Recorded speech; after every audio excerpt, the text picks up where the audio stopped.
Les damos la bienvenida a una nueva clase de la unidad número 4, esta unidad que denominamos Nuevos golpes de Estado y redefiniciones de las agencias estatales entre 1955 y 83, tiene por objetivo también avanzar sobre algunas de las características de estos periodos que van más allá de los golpes de Estado o de los gobiernos civiles como trabajamos en la clase anterior, para abocarse específicamente entonces, y es este el objeto de esta clase, a el proceso de provincialización y la conclusión, mejor dicho, del proceso de provincialización iniciado en 1951, así como también a un proceso de reforma electoral a partir de la derogación de aquella modificada en 1949.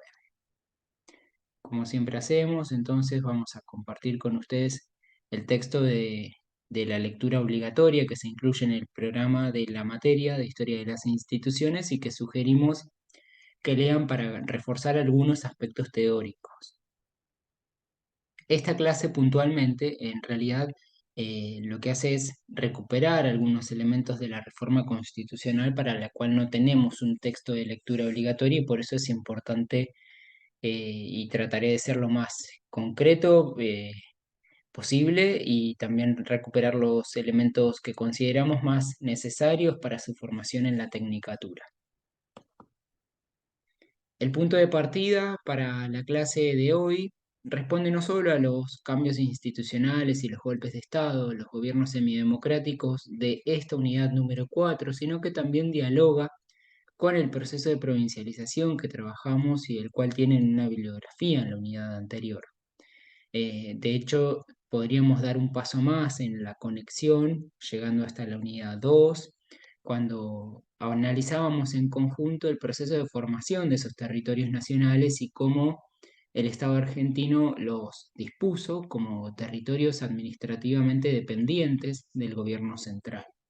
Entonces, en la clase de hoy vamos a avanzar específicamente sobre la conclusión de ese proceso de provincialización.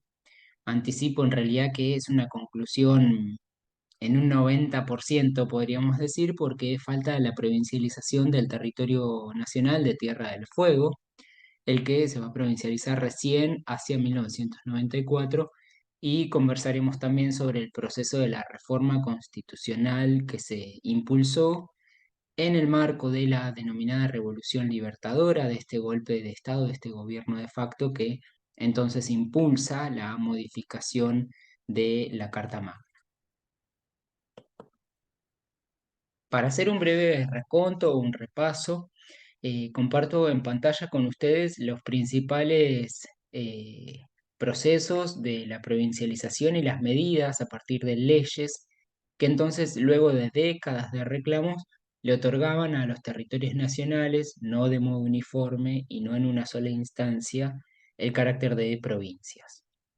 El primero es el que vimos en la unidad anterior, en la unidad eh, si bien digo en la unidad anterior, que responde a Chaco y a La Pampa. No trabajamos muy detenidamente, pero esto quedó en la bibliografía también. En el marco del segundo gobierno peronista, se da la provincialización del territorio nacional de Misiones y por eso señalábamos en ese momento que tanto Chaco como La Pampa, a partir de la ley 14037, constituyen en realidad las primeras experiencias y los primeros ensayos para pensar en concreto y para tener ejemplos materiales en torno a qué implica provincializar un espacio. Este proceso que veíamos que se dio con bastantes dificultades entre inicios y mediados del siglo XIX para Argentina, para las que denominamos provincias históricas, va a tener una cronología bastante extendida, como vemos, para los territorios nacionales que, como también señalábamos en ese momento, constituyen la mitad por lo menos, si no más, del territorio de la superficie del territorio de la República Argentina. Lo que nos ocupa ahora y queríamos comenzar por acá es pensar en el proceso de provincialización de otros territorios nacionales, ya no Chaco, ya no La Pampa ni Misiones, sino aquellos que restan, por decirlo de alguna manera simple, ¿no? Y como ven en pantalla, Responden a Formosa, que es uno de los últimos territorios que quedaba en el norte, luego de la provincialización de Chaco y de Misiones, y los territorios patagónicos en general, Río Negro, Neuquén, Chubut y Santa Cruz. Vamos a excluir, por supuesto, como ya anticipaba, a Tierra del Fuego en este proceso.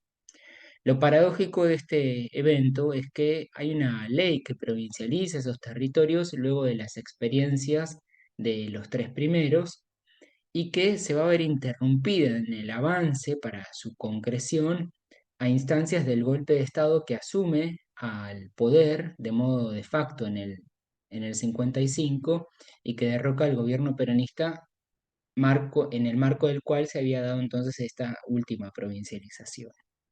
Fíjense que es un tanto complejo el panorama, no solo porque queda como en un intersticio o en un intervalo el proceso de provincialización, sino también porque hay que tomar una postura por parte del gobierno de la Revolución Libertadora para definir cómo va a ser ese proceso de provincialización. Vale aclarar, cuando decimos proceso de provincialización estamos pensando en ni más ni menos que el traspaso, por ejemplo, de las dependencias que antes tenían jurisdicción federal o nacional a la instancia provincial, la dotación de cargos, la creación de nuevas dependencias, nuevos cargos, así como también la, la creación de instancias necesarias para dotar de todo el personal público y de todos los poderes públicos a las nuevas provincias. Recordarán muy bien ustedes también que el carácter de territorios nacionales en realidad implicaba que no tengan una legislatura propia, es decir, no tenían aquel órgano que representa la voluntad popular, como veíamos en la unidad número 1, y que es el encargado en términos generales, pero no solamente de ello, de dictar leyes, es decir, de dotar de los instrumentos legales a cada una de las provincias. Dado que el cambio de estatus se da en junio y el golpe de Estado en septiembre. Hay un momento ahí que la autora Ruffini, que tenemos para la lectura obligatoria, en ese texto, en otros, también señala el carácter transicional de esta etapa. Esto es una obviedad, pero lo remarcamos igual. Otorgarle el carácter de provincia a un territorio nacional no implica que de modo instantáneo se va a convertir en provincia, ¿no? Hay que pensar y estructurar distintas instancias formales y algunas informales también para que la definición y la formación de ese estado de carácter provincial se concrete, ¿no? Y acá la Revolución Libertadora representa un desafío en varios sentidos. Lo que comparto en pantalla responde a un extracto del boletín oficial de la provincia de La Pampa. Van a encontrar documentos similares para el resto de las provincias y de los ex territorios. Y lo traía a colación porque allí estamos viendo cómo mediante un decreto, es decir, mediante un instrumento administrativo y un acto formal de gobierno, se toma una medida que avanza sobre el diseño institucional de los poderes públicos. Esto también lo anticipábamos cuando veíamos cuáles son las características de los golpes de Estado, ¿no? Y cómo ese esquema de división de poderes, esa voluntad de garantizar los derechos se ve trastocada, en tanto hay un nuevo gobierno que asume mediante la fuerza, sin la legitimidad y el reconocimiento mediante los mecanismos formales. Digo legitimidad y reconocimiento mediante mecanismos formales porque también comparto en pantalla con ustedes algo que recuperábamos en la clase anterior y que tiene que ver con el fuerte apoyo popular, incluso político partidario, que tienen los golpes de Estado en Argentina y que por eso también se explica esta seguidilla, o como señala una parte de la bibliografía, un movimiento pendular que va desde los golpes de Estado hacia los gobiernos democráticos o semidemocráticos, como veíamos en la última clase de esta unidad 4. ¿Qué hay que tener en cuenta entonces? No solo que los apoyos populares, si bien es cierto que existieron en todos los golpes de Estado, y por eso priorizamos la categoría de golpes cívico-militares y no solo militares, también es cierto que hay una modificación en la estructura política que es importante que no se pierda de vista, sobre todo pensando en su formación futura, porque todos estos decretos, las leyes o las modificaciones perviven en la administración pública independientemente del cambio de gobierno, ¿no? Y esos son insumos de su futuro trabajo para esta tecnicatura, por ello la importancia de conversarlo y traerlo a la clase específicamente. El decreto estaba puesto allí porque lo que marca es cómo se van modificando entonces la composición de poderes.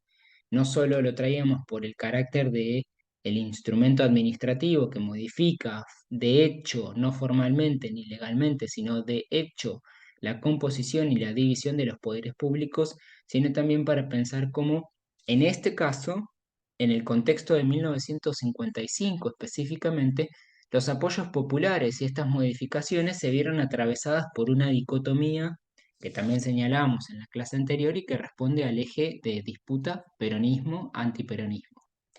Estas fotos responden no, perdón, son parte de un archivo privado de una familia de General Hacha que captura entonces las celebraciones populares en el marco del golpe de Estado de septiembre del 55. El marco de la revolución libertadora y esa modificación en los poderes públicos se vio acompañada por otras medidas que también sobre las que avanzamos en la clase anterior y que responden en términos generales al proceso de provincialización, de desperonización, perdón, no de provincialización, sino de desperonización. Ese contexto de antinomia entre peronismo y antiperonismo y las medidas a favor de desperonizar a la sociedad implicaron distintas acciones.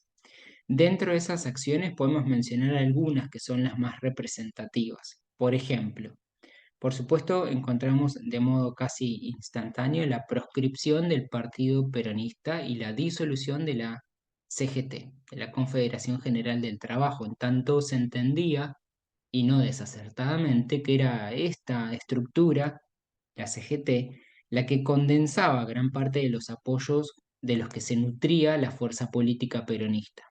Al desestructurar la CGT, estas bases de apoyo no tendrían canales institucionales para expresarse y entonces entendían quienes gobernaron desde la Revolución Libertadora que era uno de los modos de lograr esa desperonización de la sociedad.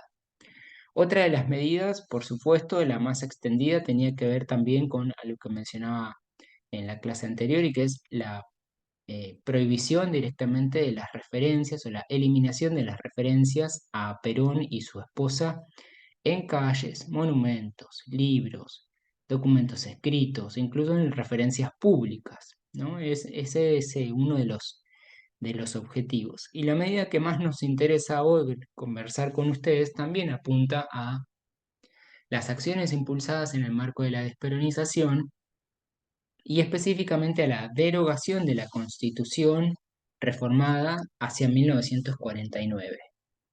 Acá voy a ser un poco más claro y me voy a corregir en lo anterior. En realidad, de lo que se trata es de la derogación de la reforma de 1949. No es equivalente este proceso a pensar que se elimina o que no hay una constitución, sino lo que se hace es dar marcha atrás en esa modificación sustentada en el constitucionalismo social que incorporaba, reconocía bajo carácter constitucional a los derechos sociales y colectivos en términos generales. Dar marcha atrás con esta medida, entonces impulsada eh, por el gobierno peronista hacia 1949 se argumentaba desde dos grandes aspectos, podríamos decir. El primero de esos argumentos tenía que ver con un carácter, entre comillas, ilegítimo de esa reforma, en tanto la composición de la legislatura había dejado fuera a los opositores políticos al PJ y la reforma había sido entonces unilateral y sin la participación de la pluralidad de las voces políticas y de las representaciones políticas. Eso por un lado. Por el otro lado, la reforma constitucional entonces respondía ni más ni menos a que habían sido esas modificaciones introducidas en la Constitución una de las principales banderas del peronismo, ¿no? Y si bien este argumento va a tener mucho menor peso, también funcionó para que efectivamente entonces la Revolución Libertadora establezca un decreto nuevamente en el que deroga, digo nuevamente por el que veíamos antes, ¿no? Mediante un decreto, entonces, y no mediante una ley de la legislatura, se establece la derogación de la reforma constitucional del 49 y las constituciones provinciales adaptadas a esa modificación. Esta situación nos deja en un panorama bastante complejo en términos institucionales, en términos constitucionales también, ¿no? Porque en realidad esa disposición del gobierno era acompañada, no acompañado, por una necesidad de restablecer entonces los textos constitucionales anteriores, en el caso de aquellas provincias que lo tenían, y había que fundar entonces unos nuevos para el caso de las jóvenes provincias que no tenían otros a cuales volver, ¿no? Específicamente, la derogación de la reforma implicaba que se volvía el texto constitucional con la última reforma producida en 1898. Nosotros y nosotras en la clase trabajamos con el texto constitucional de 1853, 1860, que es cuando se incorpora a Buenos Aires, y en el siglo XIX hay dos modificaciones más de ese texto constitucional. No va a ser hasta 1949 que se vuelva a modificar. Entonces, al quitar esta última modificación, no es que desaparece la Constitución y que deja de usarse, sino que se vuelve a este texto de finales del siglo XIX. Ahora bien, esto ustedes ya, más allá de que lo están posiblemente leyendo, ya también lo entienden. En el caso de las provincias que tenían una constitución modificada antes de 1949, va a ser ese texto al que recurran, ¿no? Sin embargo, hay provincias jóvenes que no tenían una constitución previa. Y acá tenemos a la tríada Chaco, La Pampa y Misiones, esos tres primeros territorios nacionales que se habían provincializado en el marco del gobierno peronista. En ese contexto dictan su primera constitución como provincia y al no contener otra anterior, vuelven entonces a tomar los preceptos de la Constitución Nacional como base.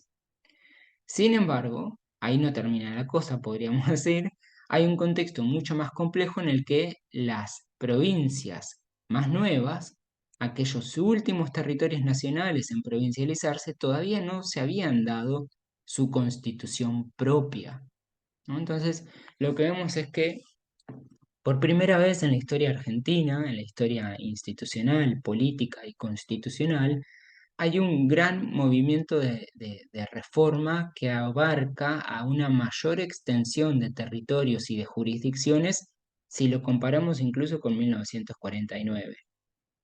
Hacia 1949 todas las provincias, porque era esta una disposición de la reforma nacional, debían dictar una constitución provincial que se adapte a la modificación de 1949. En este contexto, hacia 1956, entonces, una vez que se deroga esa constitución, esa reforma, perdón, lo que vamos a ver es que hay un proceso constituyente nuevo y mucho más extendido, ¿sí? Y no va a ser hasta, ya lo adelanto, 1994 que encontremos un movimiento, por decirlo de alguna manera, similar. Esta triple condición en realidad representa un desafío no solo en términos de ingeniería institucional y de definición del Estado, sino en términos políticos. Miren que hace un momento señalaba que hay dos argumentos, o podemos identificar en términos generales, para simplificar, dos argumentos utilizados para modificar esta constitución. El primero va a ser el más fuerte y responde al carácter ilegítimo de la reforma. Y es también una paradoja, y en este sentido también es importante que podamos generar destrezas para hacer una lectura crítica, ¿no? Porque, bueno, podríamos encontrar, y de hecho funcionaron muchos argumentos para señalar el carácter ilegítimo, en tanto la reforma constitucional del 49 no contenía las dos terceras partes de la totalidad de la legislatura, y al representar solo la voz del PJ, bueno, eso sí es cierto, tiene una representación menor. Sin embargo, desde otro lado podríamos argumentar que esa representación en realidad llega a componer la legislatura por la voluntad popular y es esta, si volvemos a la unidad uno, la base más primitiva, más de los cimientos de cómo se constituye el poder legislativo y cuáles son sus funciones.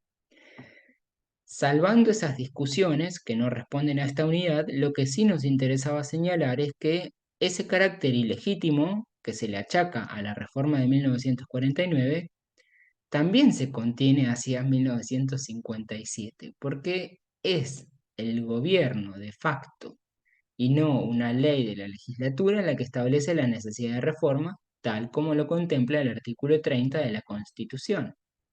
Ese artículo que establece los pasos y las condiciones para modificar una constitución, ¿no? Entonces, en este sentido, digo, la historia nos trae un ejemplo bastante interesante para pensar en cómo discursivamente se van a ir utilizando distintas estrategias a favor de algunas facciones o de algunos partidos, más que facciones, ¿sí? De algunos partidos o de algunas posturas ideológicas y no de otras. El proceso entonces de la convención constituyente habilita a la convocatoria de elecciones, por supuesto.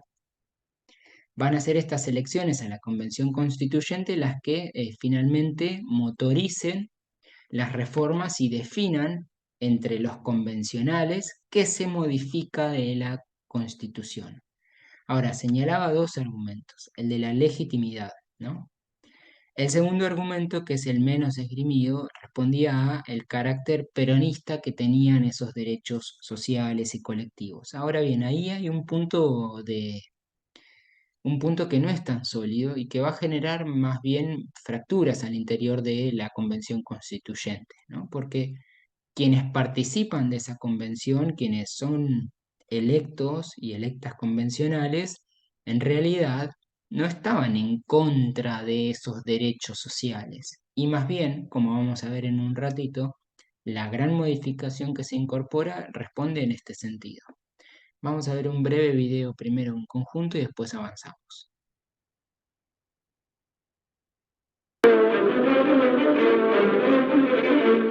El país vive una jornada cívica de proyecciones históricas. La ciudadanía de toda la República exalta su fervor ante la elección de convencionales constituyentes. La palabra del primer magistrado llega por radiofonía a todos los rincones de la patria, horas antes de los comicios. Desde muy temprano, las calles cobran singular fisonomía. Frente a los tribunales, ciudadanos de ambos sexos esperan turno para aclaraciones y consultas relacionadas con la emisión del voto.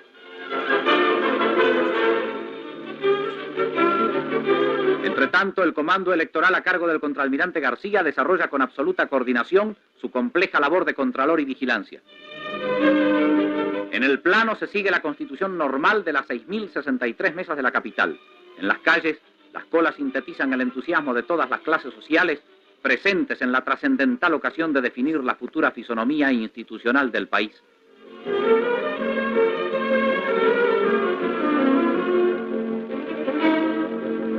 El voto de todos los sectores reafirma la conciencia cívica del pueblo que acude en masa a la cita de honor.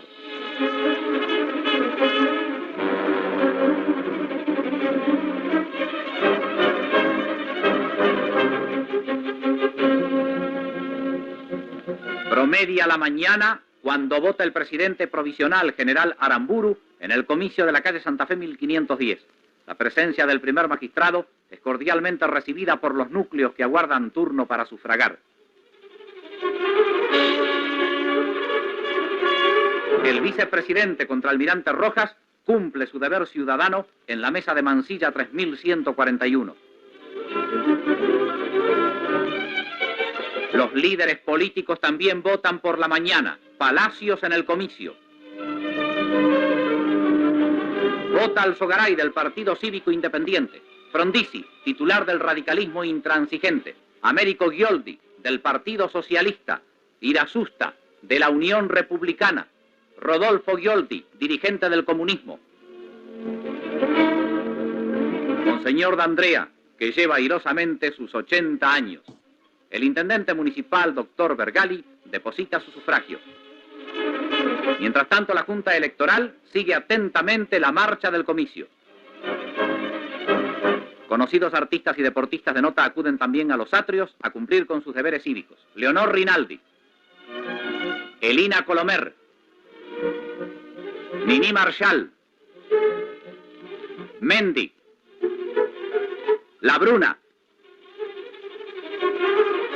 Caradagian. El interior del país vibra con idéntico fervor. En Citibel, provincia de Buenos Aires, vota el ministro del Interior, doctor Alconada Aramburú. Balbín, el destacado dirigente de la Unión Cívica Radical del Pueblo, sufraga en La Plata.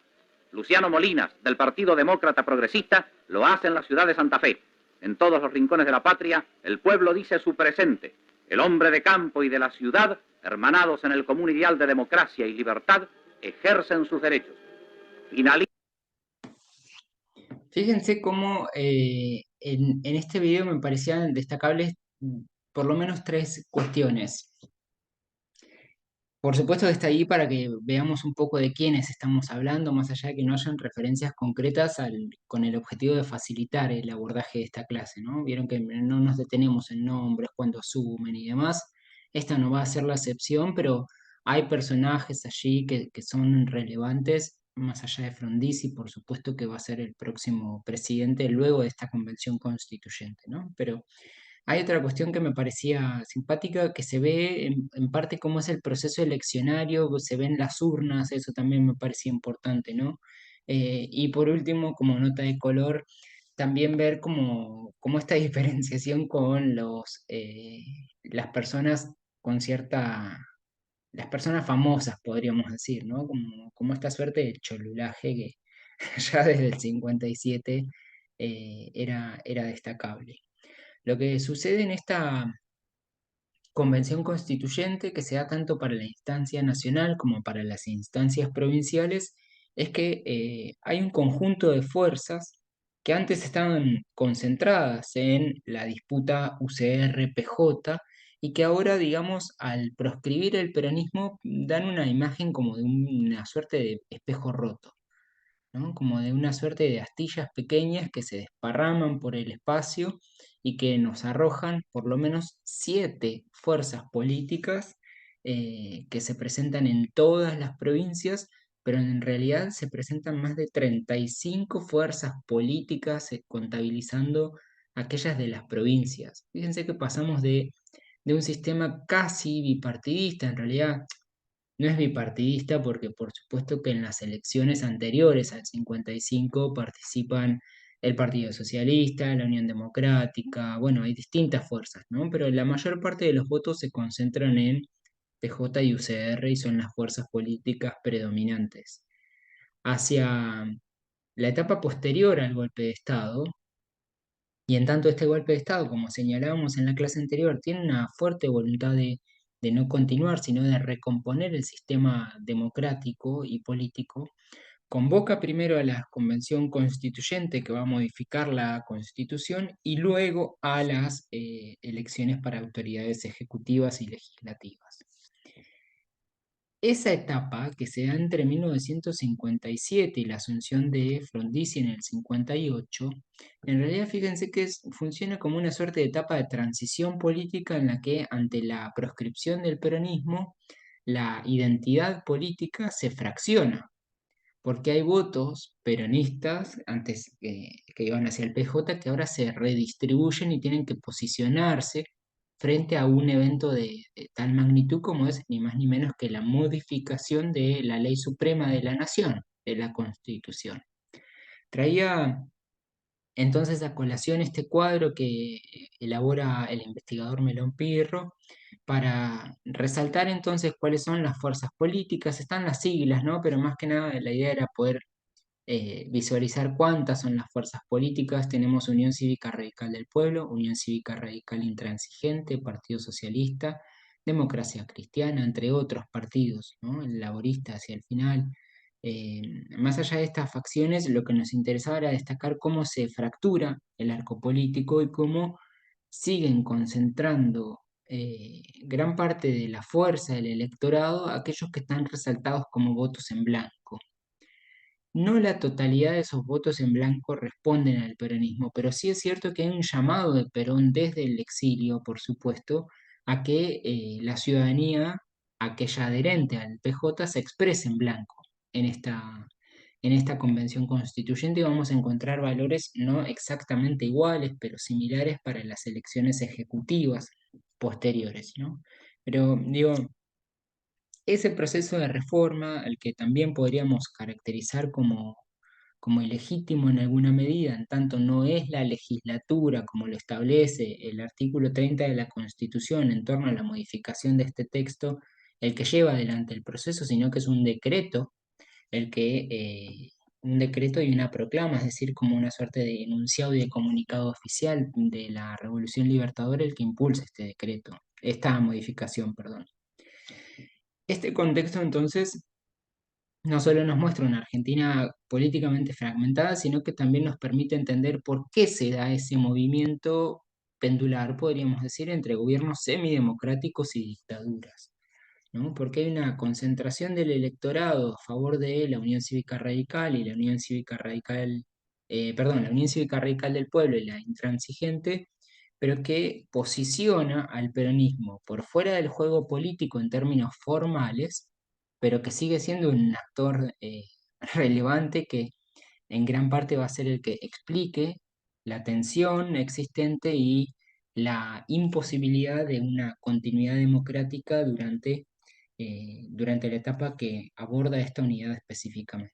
Ya decíamos en la clase anterior, no va a ser hasta 1973, cuando retorna el PJ al poder, primero con Cámpora y luego con Perón, que podemos volver a hablar de una estructura democrática sin restricciones de ninguna fuerza política, ¿no? Eh, Ahora bien, entonces, y ya para ir cerrando, ¿qué impacto tiene esto en las provincias en función de ese esquema tripartita que decíamos antes, ¿no? La Convención Constituyente, precisamente por este carácter fragmentario y por la participación de diversas fuerzas políticas, más allá de que la Unión Cívica Radical en sus dos vertientes y el voto en blanco concentre en la mayor parte de los votos, lo que vemos es que esa fragmentación eh, se va a ver reflejada también al interior de la Convención Constituyente, de las convenciones constituyentes, porque es la primera vez que en Argentina se aplica el sistema DONT, el sistema proporcional, y acá sí, por primera vez vamos a hablar de representación de las minorías en plural, de las minorías políticas. Tenemos el texto de Baeza, por favor no se olviden si han perdido de vista o bien sea para reforzar en qué consiste el sistema DONT. Tenemos ese texto de Baeza en la unidad número 1 donde se explica muy sintéticamente en qué consiste. Nos interesa destacar sí la composición más plural de estos organismos legislativos de la Convención Constituyente y va a ser ese precisamente uno de los aspectos, junto con la tensión peronismo-antiperonismo, junto con la presión del electorado peronista desde afuera de esas representaciones, el que deriven que la Convención Constituyente Nacional no logre completar su objetivo y en consecuencia tengamos una modificación bastante tenue, ¿no? Siempre es conocido no, pero generalmente es el más conocido, el artículo 14 bis, ¿no? Y ese es un producto de esta reforma constitucional, por no decir el único, en realidad fueron dos, pero sí es el más relevante. Lo que modifica la Convención Constituyente entonces de 1957 es, a partir de la incorporación del artículo 14 bis, es una condensación de los derechos sociales, de los derechos colectivos, laborales, y por primera vez el derecho a huelga, que era uno de los aspectos muy rebatidos a la reforma constitucional del peronismo que no lo reconocía como de carácter constitucional. En el marco de la Revolución Libertadora, a la salida de este gobierno de facto, en el marco de la Convención Constituyente, entonces el artículo 14 bis condensa esos derechos de los cuales, para los cuales había un consenso de continuidad, por supuesto, e incluye como una novedad el derecho a huelga. La Convención Constituyente Nacional va a ver trunca su trayectoria, en tanto la Unión Cívica Radical Intransigente, que como vemos ahí aportaba un número considerable de convencionales decide no sesionar más a modo de crítica por la no participación de todas las fuerzas políticas en el juego libre, ¿no? Y de este modo deja sin quórum, es decir, sin la cantidad necesaria de representantes a la convención constituyente y solo se modifican entonces estos dos aspectos que señala el artículo 14 bis y un artículo referido al procedimiento, perdón, de administración de justicia, que generalmente lo pasamos medio por arriba porque es una modificación más bien técnica y más bien administrativa y no sustancial a la parte de derechos ni de organización de los poderes públicos. Ahora bien, ¿qué pasa en las provincias y al interior? El caso de La Pampa representa una excepcionalidad porque está dentro de aquellas primeras, de aquellos primeros territorios nacionales en provincializarse, junto con Chaco y Misiones. En tanto la Constitución se deroga, la Constitución sancionada en el 49, y las provinciales adaptadas a esa reforma son derogadas, Chaco, La Pampa y Misiones se quedan sin un texto constitucional anterior. Y en ese sentido es que también entonces el esquema de convocatoria de convencionales constituyentes se va a replicar en cada una de las provincias. Ahora bien, así como en la instancia nacional la convención constituyente fracasa porque la UCRI decide no otorgar el quórum necesario para funcionar, en la provincia de La Pampa las sesiones ni siquiera comienzan. Se llevan adelante los procesos de elección de convencionales constituyentes, se presentan las listas ante la justicia electoral, se sustancian los comicios, se contean los resultados, los votos, pero esto no llega ni siquiera a sesionar, precisamente porque nuevamente es la UCRI la que decide manifestar su oposición a la no participación libre de las fuerzas políticas. Esto arroja un resultado disímil para Chaco y Misiones en comparación con La Pampa. Los dos primeros sí logran convocar a sus convencionales y dictar un nuevo texto constitucional. La Pampa no va a tener una constitución propia hasta 1960. Ahora bien, ¿qué pasa con el resto de los territorios nacionales recientemente provincializados? Bueno, es este marco el que va a habilitarle finalmente la convocatoria de una convención constituyente para el dictado de sus primeras constituciones. Entonces, tanto Neuquén, Río Negro, Chubut como Santa Cruz y Formosa van a tener en este marco sus primeros textos constitucionales. Fíjense que como una década después, o incluso menos, perdón, menos de una década después, tenemos unas condiciones bastante similares en el proceso que transitan los ex territorios nacionales para convertirse en provincias. Claro, en los primeros ejemplos, Chaco, La Pampa, Misiones, no se dan en el marco de un gobierno de facto, pero los procedimientos son bastante similares porque hay una convención constituyente que se convoca, que se llama al electorado a las urnas, que se dicta el proceso entonces a través del cual se va a dotar de una constitución para con posterioridad convocar a las elecciones de las autoridades ejecutivas y legislativas de las provincias.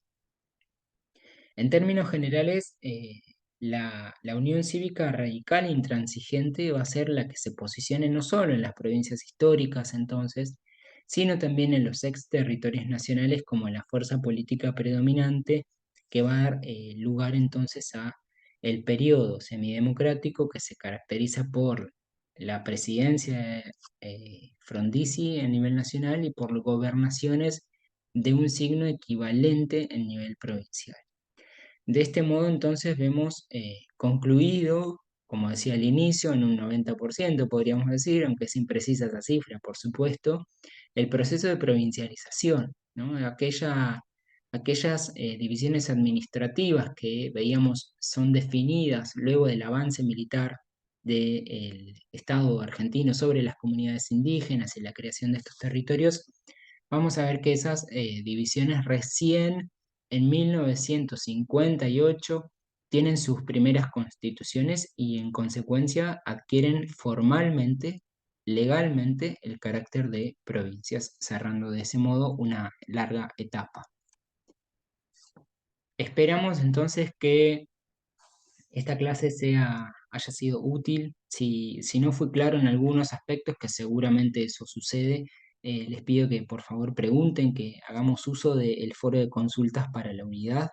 Estos temas van a ser, por supuesto, parte del segundo parcial, así que es importante por ahí si hay dudas, como no hay un texto específico sobre el proceso de reforma constitucional, dado que no queríamos dar demasiadas lecturas obligatorias, esperamos entonces que nos avisen o que consulten, sean los espacios de comisiones, si es que sienten esa comodidad mayor, o bien en el espacio de consultas específicas para la unidad número 4. Quedamos en contacto entonces y espero que vayan bien con las lecturas también.